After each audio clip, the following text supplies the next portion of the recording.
नमस्ते मेरे शिक्षा के प्यारों। अब तक आपने इन्फ्लेशन 1, 2, 3 की वीडियो में देखा कि इन्फ्लेशन होता क्या है और कैसे आरबीआई और सरकार मिलकर इसको कंट्रोल करने की कोशिश करती है। लेकिन आरबीआई और सरकार को पता कब चलेगा कि यार इन्फ्लेशन बढ़ रहा है, तो हमें अपने हथियार निकाल लेने चाहिए इसको काबू करने के लिए। नहीं तो पता चला आरबीआई और सरकार सोते ही रह गए और फिर तो वही हालत होगी जो इस बंदे की हुई है।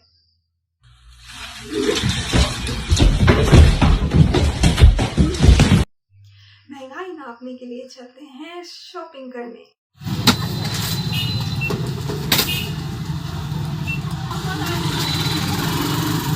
नमस्कार दोस्तों, आज 21 सितंबर 2022 दिन बुधवार। दोस्तों चलिए जान लेंगे दिल्ली आजादपुर मंडी में आज का आलू का क्या बाजार चला।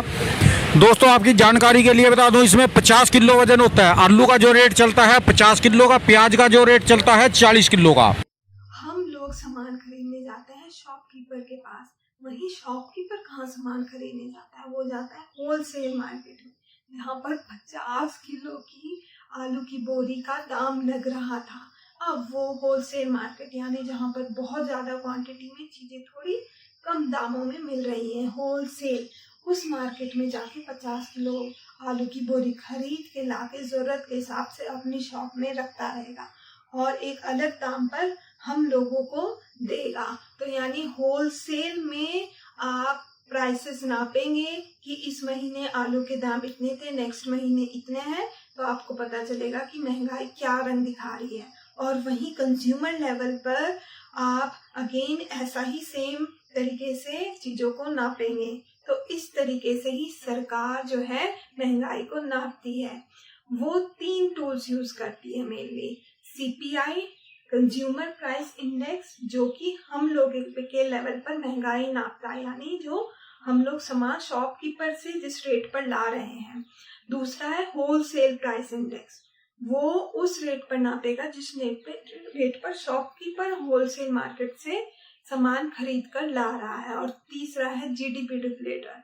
देखो जीडीपी डिफ्लेटर इन दोनों से कैसे अलग स्टैंड करता है उसको हम समझेंगे इस चार्ट के कंपैरिजन हम पैरामीटर्स पे बेस करेंगे। कमोडिटी बास्केट देख लेते हैं कि होलसेल प्राइस इंडेक्स में जो हम चीजें इंक्लूड कर रहे हैं वो कौन कौन सी है। तो यहाँ पे सिर्फ कुछ सिलेक्टेड गुड्स लिए जाते हैं, जैसा कि आप इस चार्ट में देख सकते हैं कि हमने सिर्फ manufacture products, primary articles and fuel को लिया है यहाँ पर, और उसमें सबसे ज्यादा वेटेज है मैन्युफैक्चर्ड प्रोडक्ट्स की।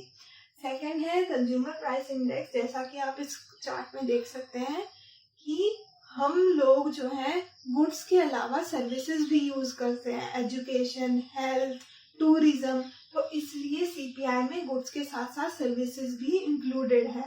वहीं जीडीपी डिफ्लेटर में सारी जीडीपी यानी सारी कंट्री में जितनी भी गुड्स एंड सर्विसेज बन रही हैं उन सारी को इंक्लूड किया जाता है। लेकिन सीपीआई में सिर्फ सेलेक्टेड गुड्स एंड सर्विसेज और वहीं डब्ल्यूपीआई में सिर्फ सेलेक्टेड गुड्स।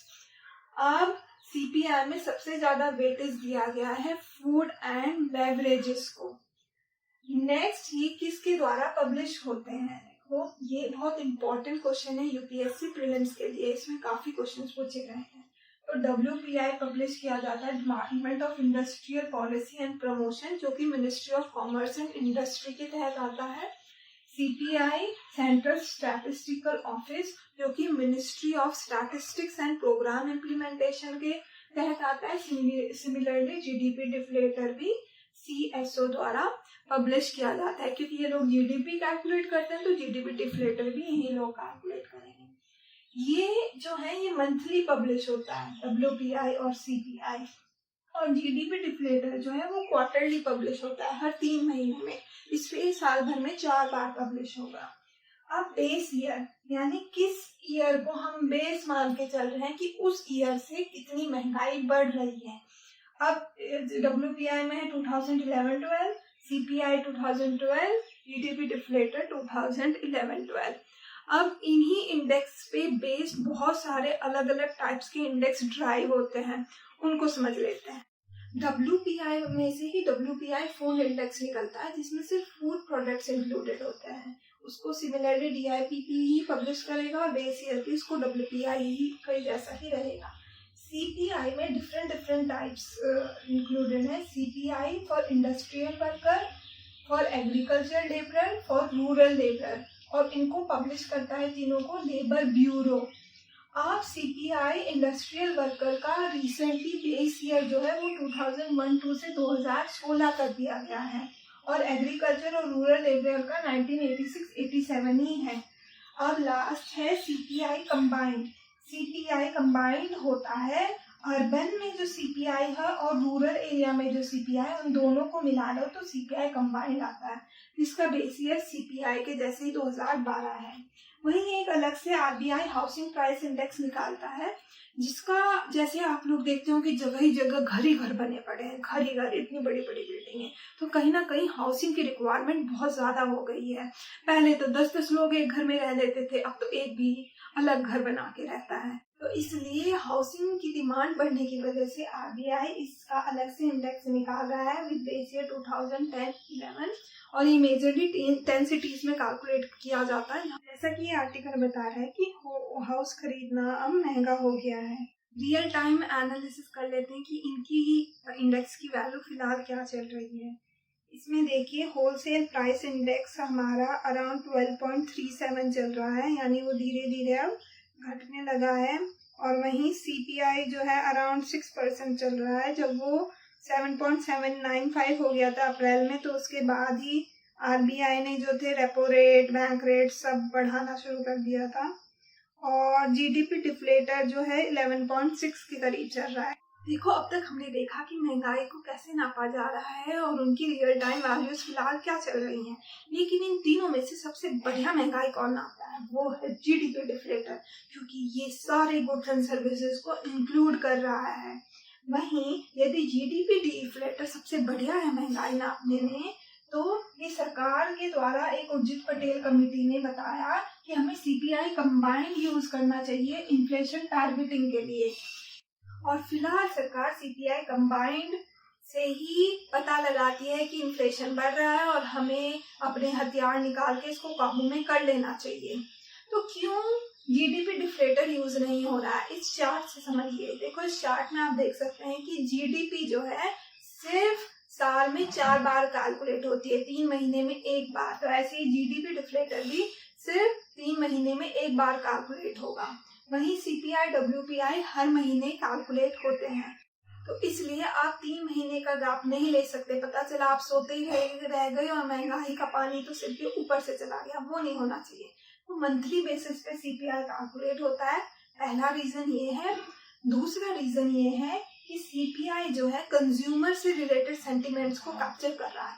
देखो, आप ही सोचो कि जब आप जो सामान खरीद रहे हैं उस पर दाम बढ़ जाए तो हड़कंप मन जाता है, महंगाई बढ़ रही है, महंगाई बढ़ रही है। लेकिन जब होलसेल में दाम बढ़ते हैं और आप पर कोई इम्पैक्ट नहीं होता, तो आपको कुछ फर्क नहीं पड़ता कि होलसेल में जो चल रहा है, क्योंकि आप उस मार्केट में कभी जाते ही नहीं है। तो इसलिए CPI कंबाइंड ओवरऑल सेंटिमेंट्स को कैप्चर कर रहा है, जिससे कि अलग अलग सेक्टर्स पे इम्पैक्ट करेगा, banking, financial sector, other sectors. इसलिए इन्फ्लेशन टारगेटिंग के लिए उर्जित पटेल कमेटी ने CPI कंबाइंड यूज करने के लिए कहा है। अब इन्फ्लेशन को टारगेट करने के लिए तो हम CPI कंबाइंड यूज कर रहे हैं, तो फिर ये तरह तरीके के इंडेक्स कैलकुलेट करने की क्या जरूरत है कि CPI में भी CPI industrial worker, agriculture labour, rural labour. देखो, इंडस्ट्रियल वर्कर का जो इंडेक्स है वो यूज आता है डियरनेस अलाउंस कैलकुलेट करने के लिए, जो कि है महंगाई भत्ता। अब महंगाई भत्ता ढंग से कैलकुलेट हो, इसलिए उसके लिए अलग इंडेक्स है। वहीं एग्रीकल्चर, रूरल और इंडस्ट्रियल वर्कर के लिए एक मिनिमम वेजेस सेट करनी है, उसके लिए भी वो इंडेक्स यूज होते हैं। और वहीं MG नरेगा के थ्रू जो सैलरीज जाती है उनको भी फिक्स करने में ये इंडेक्स काम आते हैं। देखो, रिसेंटली अभी सरकार ने CPI फॉर इंडस्ट्रियल वर्कर का बेस ईयर जो है वो रिवाइज कर दिया है 2016 में। तो बेस ईयर को हम हमेशा 100 से डिनोट करते हैं। उस कॉन्सेप्ट को समझ लीजिए कि CPI का फॉर्मूला होता है cost of basket of products in current year by base year into 100। अगर जो हम बेस ईयर 2010 और 11-12 को मान रहे हैं, ठीक है, बेस ईयर, तो उस ड्यूरेशन में करंट प्राइस वाली बास्केट का अगर जो प्राइस 7000 है, तो बेस ईयर भी तो हम उसे ही मान रहे हैं, तो बेस ईयर में भी ये सेम क्वांटिटी आ जाएगी और इनटू 100, तो इसलिए हम बेस ईयर को 100 से डिनोट करते हैं। अब देखिए कि why base year should be revised, इस बेस ईयर की रिवीजन की क्या जरूरत है। जैसा कि आप इस ग्राफ में देख सकते हैं, जो कि मिनिस्ट्री ऑफ लेबर ने निकाला है, कि जब वेटेज जो है बेस ईयर चेंज करने से वेटेज जो है कंपोनेंट्स की वो भी डिफर हो जाती है। आप देख सकते हैं जब 2001 बेस ईयर था तो फूड एंड बेवरेजेस का जो वेटेज था वो 46.2 था, जिसको अब 2016 वाले में घटा के 39.17 कर दिया गया है। वहीं हाउसिंग का वेटेज बढ़ा दिया गया है और मिसलेनियस में आती है mainly services, education, health, tourism, उसका भी कंपोनेंट जो है वो बढ़ा दिया गया है वेटेज। तो आप करंट में जनता किस चीज पर कितना ज्यादा खर्चा कर रही है उसके हिसाब से बेस ईयर रिवीजन करने से आप महंगाई भत्ता ढंग से कैलकुलेट कर पाएंगे। प्रीलिम्स का क्वेश्चन सॉल्व करना तो बहुत जरूरी है। देखिए 2020 में क्वेश्चन आया है, the weightage of food in consumer price index is higher than wholesale price index. बिल्कुल, होलसेल प्राइस इंडेक्स में मैन्युफैक्चर्ड प्रोडक्ट्स का ज्यादा वेटेज है, बल्कि कंज्यूमर प्राइस इंडेक्स में फूड का है। अपने से रिलेट कर लेना, सारे दिन हम खाना ही खाते रहते हैं। और द सेकेंड है, the WPI does not capture changes in prices of services which CPI does. बिल्कुल, WPI में सिर्फ गुड्स इंक्लूडेड है, कोई भी सर्विसेज इंक्लूडेड नहीं है। Reserve Bank of India has now adopted WPI as its key measure of inflation and to decide on changing the key policy rates। बिल्कुल नहीं, उर्जित पटेल कमेटी ने CPI कंबाइंड बताया है और उसको ही हम यूज कर रहे हैं। तो 3 आप गलत है, 3 और 1 और 2 सही है, तो ऑप्शन ए यहाँ पर सही है। 2015 में क्वेश्चन आया, which of the following brings out the consumer price index number for industrial worker है, ठीक है, यहाँ पे labour bureau is the answer. Next question है, economic growth is usually coupled with inflation. Part 1 की वीडियो में देखा था कि अगर जो GDP बढ़ रहा है तो इन्फ्लेशन कहीं ना कहीं बढ़ेगी, तो economic growth is coupled with inflation. और नेक्स्ट वीडियो बहुत ही ज्यादा इंटरेस्टिंग होने वाली है, जिसमें मेंस के 2022 में भी क्वेश्चन पूछा गया है कि क्या इन्फ्लेशन को टारगेट करने से, सब टारगेट कर रहे हैं कि इससे ज्यादा तो इन्फ्लेशन बढ़ना ही नहीं चाहिए, तो इन्फ्लेशन अगर जो हम लो रखते हैं क्या उससे जो बेरोजगारी है वो